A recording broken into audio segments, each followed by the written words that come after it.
પ્રમુખ સ્વામી મહારાજ 10,000 વ્યક્તિઓની સાનિધ્યમાં એકવાર મંચ ઉપર બેઠા હતા. એક નાનો બાળક 5 વર્ષનો આવીને પ્રમુખ સ્વામી મહારાજ પાસે દોડતો આવી ગયો, મુંબઈમાં ઘાટકોપરમાં નીલકંઠ પારેખ, કે સ્વામી તમે અહીંયા ઓપરેશન કરાવ્યું છે, મોટો કાપો પડ્યો છે, મને દેખાડો ને. વિધાઉટ અ સેકન્ડ હેઝિટેશન એ બાળકને રાજી કર્યો. મુલાકાતમાં એક દિવસ રાત્રે 9 વાગે બધા 150-200 મુલાકાતીઓ, તેની વચ્ચે નાનો બાળક આ નીલકંઠ આવ્યો કે સ્વામી ગઈકાલે રાત્રે તમે જમતા હતા ને પછી તમે બધા દાંત બહાર કાઢી નાખ્યા, તો મેં તો ઘરે જઈને બહુ ટ્રાય કરી, મારા તો નીકળ્યા જ નહીં. પ્રમુખ સ્વામી મહારાજ કે તારે ટ્રાય નહીં કરવાની. તો કે મારા દાંત તમારી જેમ ક્યારે બહાર નીકળશે? સ્વામી કે તું મારા જેવો ઉંમરનો થઈશ ને પછી નીકળશે. તો કે સ્વામી વન રિક્વેસ્ટ. આ 5 વર્ષનો નાનો બાળક, આજે તો એ બહુ મોટો ઇન્વેસ્ટમેન્ટ બેન્કર છે સિંગાપોરમાં, નીલકંઠ પારેખ. એ કે સ્વામી વન રિક્વેસ્ટ. એટલે પ્રમુખ સ્વામી કે શું? કે બધા દાંત એકવાર બહાર કાઢો ને, મારે બહુ નજીકથી જોવા છે. વિધાઉટ અ સેકન્ડ હેઝિટેશન પ્રમુખ સ્વામી મારે તરત ડેન્ચર્સ બહાર કાઢ્યા. અને પેલા બાળકને તો આશ્ચર્ય લાગ્યું કે સ્વામી આ કરો, એટલે આ કર્યું. કે સ્વામી બધા દાંત જતા રહ્યા. પછી કે આમ પ્રમુખ સ્વામી હાથમાં દાંત રાખેલા, કે સ્વામી અડું. કારણ કે નાના બાળકને તો કેવું હોય કે આમ દાંત હાથમાં આવી ગયા એટલે કેવું એમ આશ્ચર્ય 5 વર્ષના બાળક માટે. પ્રમુખ સ્વામી મારે કે દાંત ઉપર આમ આંગળી ફેરવી. કે સ્વામી હવે પહેરો ને, મારે જોવું છે કેવી રીતે પહેરો છો. અટેન્ડન્ટ સેઇન્ટે સાફ કરી આપ્યા, ડેન્ચર્સ હાથમાં આપ્યા, પાછું એમને પહેર્યા. પછી કે હવે આમ આ કરો, તો પાછું આ કર્યું. પછી દોડીને બાળક નીકળી ગયો. થેન્ક યુ સ્વામી એમ કે રાજી થઈને ત્યાંથી દોડીને હસતો ગયો. એની પાછળ જ મુલાકાતમાં મુંબઈના બહુ જ મોટા સોલિસિટર હીરાલાલ સોઢા ઊભા હતા, જે નાની પાલખીવાલાના લેવલના સોલિસિટર હતા. 1 મિનિટના 1,000 રૂપિયા ચાર્જ કરતા હતા મુલાકાતના. તમે એમની ઓફિસમાં એપોઇન્ટમેન્ટ પછી એન્ટર થાવ ને એટલે સેન્સર તમારું ટચ થાય ને પગને, એટલે ઘડિયાળ ચાલુ થઈ જાય. પછી તમે બેસીને 10, 12, 15 મિનિટ જે કંઈ તમારો પ્રોબ્લેમ રજૂ કરો અને એ તમને સોલ્યુશન આપે. એમાં વચ્ચે ઊભા થઈને લાઇબ્રેરીમાંથી બુક ખોલે, વાંચીએ, સંભળાવે, ફોટોકોપી કરાવે, બધું ટાઈમ ચડે.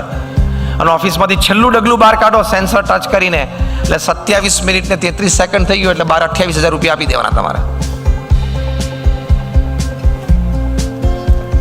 એ પાછળ જ ઉભા હતા મુલાકાતમાં, એ પ્રમુખ સ્વામી મહારાજના ચરણોમાં ઝૂકી ગયા કે સ્વામી તમે આટલા એક નાના બાળકને પણ આટલા પ્રેમથી મળી શકો છો, આટલો બધો સમય એમને આપી શકો છો. Hats of to you. તો આપણે તો આપણા બે જ છે ને, એને જ આપવાનો જ સમય, ક્યાં વધારે આપવાનો છે. તોય એક દીકરો ને એક દીકરીઓ એને મોટા કરતા કરતા તો બે કોલેજમાં ટીનેજ ક્રોસ કરીને યંગ એજમાં આવે ત્યાં સુધી તમે માતા પિતા ઓછામાં ઓછા 25 વખત હાથ પછાડીને બોલી ગયા આના કરતા તો તું. પાછલું વાક્ય ઘણું વખત આપણે બોલ્યા છીએ. પ્રમુખ સ્વામી મહારાજ કોઈ દિવસ આવું બોલ્યા નથી. આટલો સમય આપવો ફેમિલી માટે એ પ્રથમ ક્રાઇટેરિયા છે. બીજો એક મોટો ક્રાઇટેરિયા છે, તમે તમારા પરિવારજનને સંસ્કારિત કરો. તમે એન્ટરટેઇનમેન્ટ માટે ટાઈમ કાઢો છો, એની માટે અમે વિરોધ નથી કરતા. તમે પિકનિક જાઓ છો, ઇટ્સ ગુડ, ઇટ્સ ફાઇન. પણ how many of you really care કે નેક્સ્ટ જનરેશનને વેલ્યુઝ અને વર્ચ્યુઝ એના લાઈફમાં નાનપણથી ઇમ્બાઇબ થાય. તમારો છોકરો નાનો હોય ત્યારે તમે એને સંતાન તરીકે એક જનરલ નોલેજ કે ઇન્ફોર્મેશન માટે તમે એને ઓળખાણ કરો કે બેટાને વિરાટ કોહલી કહેવાય, અને રોહિત શર્મા કહેવાય, he is Imran Khan prime minister of Pakistan, is Donald Trump president of America. એ બધું તમે એને આપો છો, એની અમે ના નથી પાડતા. જનરલ નોલેજ માટે ખૂબ જરૂર છે, જીકે અને ઇન્ફોર્મેશન ઇઝ મસ્ટ. પણ સાથે તમે તમારા સંતાનને શ્રવણ, પ્રહલાદ, નચિકેતા અને ધ્રુવની વાત કોઈ દિવસ કરી? ફેથફુલી છાતી ઉપર હાથ મૂકીને મને જવાબ આપજો કે તમે જો તમારા સંતાનને શ્રવણ, પ્રહલાદ, નચિકેતા, ધ્રુવની વાત કરી હોય તો આંગળી ઊંચી કરો. બરાબર ઊંચી કરો એટલે મને દેખાય. Not even 25. તો તમારે ખાલી એને સ્ટાર્સ અને પોપ સ્ટાર્સ એની જ ઓળખાણ કરાવવાની છે. Again I am not against it, પણ તમે એને શ્રવણની વાત નાનપણથી કરી હશે કે બેટા મા બાપની આવી સેવા કરી, તો એનામાં એ શ્રવણનું કેરેક્ટર નાનપણથી ઉતરી ગયું હશે. નાના હોય ને ત્યારે બધી જીબી ફ્રી હોય, તમે જે અંદર નાખો ને બધું રોપાઈ જાય. તો શ્રવણનું કેરેક્ટર એના હૃદયમાં ડેવલપ થયું હશે, તો તમે ભવિષ્યમાં જ્યારે વૃદ્ધ હશો ને તમને માથું દુખતું હશે કે પગ દુખતા હશે ત્યારે તમે પગ કે માથું દબાવી આપશે. બાકી ગળું તો છે જ, અને દાબી દે છે. તમે 2-3 વર્ષ પહેલા એક સેલ્ફી વિડીયો એક બહુ જ મોટા ધનાઢ્ય વ્યક્તિએ જાતે રિલીઝ કરી હતી, તમે જોઈ હશે. મુંબઈના એક બહુ જ મોટા બિઝનેસમેન, શૂટિંગ્સ એન્ડ શર્ટિંગ્સ, એનું બહુ જ મોટું બ્રાન્ડ નેમ છે, એનું સબટાઇટલ છે ધ કમ્પ્લીટ જેન્ટલમેન. 20,000 કરોડનું એમ્પાયર એમના દીકરાને આપ્યું. અને જે કંઈ પ્રસંગો પરિવારમાં બન્યા હશે, બેટાએ બાપને ઘરમાંથી કાઢી મૂક્યા, ત્યાં મરીન ડ્રાઈવ પર નેપેન્સી રોડ ઉપર એને 2 BHK ફ્લેટમાં મૂકી દીધા ભાડે, એક જૂની ગાડીને એક ડ્રાઈવર આપી દીધો અને ઘરમાં એક શેફ આપી દીધો.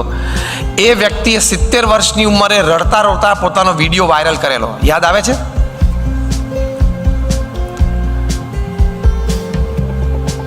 પ્રમુખ સ્વામી મહારાજ એક સરસ વાત કરતા, હું એમને શબ્દશ અને અક્ષરશ કોટ કરું. પ્રમુખ સ્વામી મહારાજ કહેતા કે જો તમે તમારા સંતાનોને સંસ્કાર નહીં આપો તો એક દિવસ આવશે તમારે સંપત્તિ અને સંતતિ બે ખોવાનો આવશે. જો આ પ્રસંગ બન્યો, સંપત્તિ અને સંતતિ બે ખોઈ. તમારા સંતાનોને તમે મોડર્ન બનાવો, એટિકેટ શીખવાડો, મેનર્સ શીખવાડો, પણ સાથે એટલો જ સમય અને વેલ્યુઝ અને વર્ચ્યુઝ માટે પણ આપો. નહીં તો ટીનેજમાં એક વખત એક અર્લી ટીનેજમાં છોકરો હશે, લગભગ 13 વર્ષનો હશે, એના ફાધર એક દિવસ સાંજે સંધ્યા આરતી પછી અમારા મંદિરે એને લઈને આવ્યા. પરિચિત હતા. સંધ્યા આરતી પછી સંતો નીચે ઉતર્યા એટલે એક સંતને કીધું, સ્વામી મારે થોડી અંગત વાત કરવી છે. એટલે અમારા સંત હતા, બહુ વડીલ હતા, મચ્યોર હતા, બેઠા. કે શું બોલો? કે સ્વામી આ સિગરેટ પીવે છે. એટલે અમારા સંતે પૂછ્યું કે તમે જોયું કે કોકની કીધેલી વાત સાંભળો છો અને કહો છો? તો કે ના સ્વામી, મેં નજરે જોયું. પૂછો એને. એટલે પેલું બાળક કે હા પપ્પાએ જોયું, એમાં ખાલી હા પાડી. પછી કે સ્વામી આવું ચાલે? આપણા ઘરમાં આવા સંસ્કાર, આ 13 વર્ષની ઉંમરે સિગરેટ પીવે, ઊભો બહાર ફૂટપાથ ઉપર આખું ગામ જોવે, ચાલે એવું? અમારા સંતે કીધું કે બરોબર છે, પહેલા હું તમને પ્રશ્ન પૂછું, તમે સિગરેટ પીવો છો? એટલે પેલા પિતા કે હા સ્વામી હું પીવું છું. બીજો પ્રશ્ન પૂછ્યો, તમે ઘરમાં સિગરેટ પીવો છો? તો કે હા સ્વામી હું પીવું છું. ત્રીજો પ્રશ્ન પૂછ્યો કે કોક દિવસ સવારે કે સાંજે તમે ઘરે હો અને સિગરેટ પીવી અને સિગરેટ ખલાસ થઈ ગયો, તમે આ બાળકને ક્યારે પાનના ગલ્લે મોકલ્યો છે? એટલે કે હા સ્વામી મોકલ્યો છે. અમારા સંત કે ફિનિશ, ચેપ્ટર એન્ડ્સ.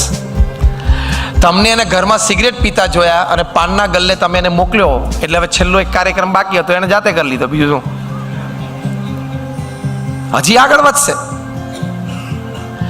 હાર્વર્ડ યુનિવર્સિટીના એક સર્વે પ્રમાણે the first curse words that the children learn is from their parents and especially from their mothers.